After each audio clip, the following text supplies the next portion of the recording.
Super Saravana stores. இப்போது புதிய அறிமுகம் ஆச்சி ஹோட்டல் சாம்பார் 50 கிராம் ரூபாய் 20 மட்டுமே. சம்மர் வந்தாச்சு. What's you plan for this holiday?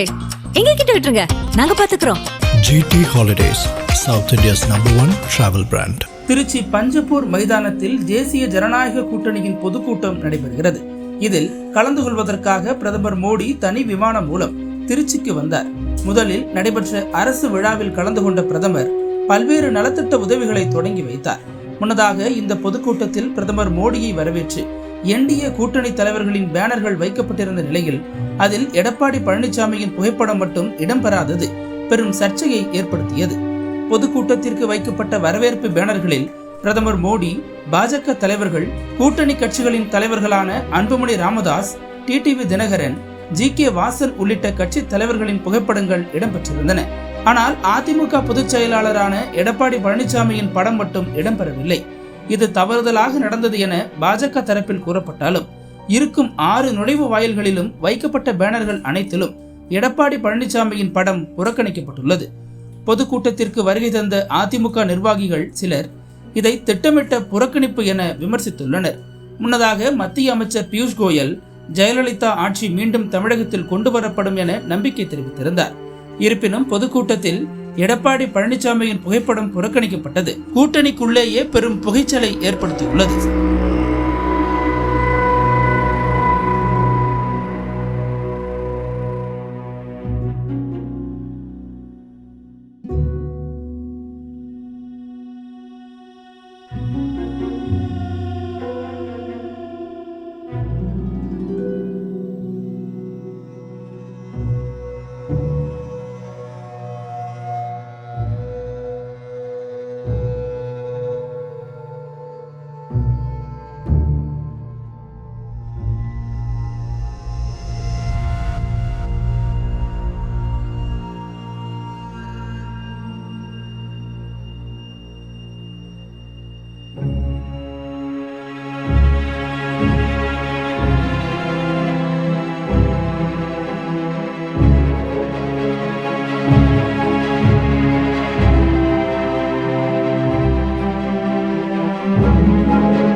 அனல் பறக்கும் செய்திகளை அப்டேட் செய்து கொள்ள நக்கீரன் களத்தை இப்பவே சப்ஸ்கிரைப் பண்ணுங்க.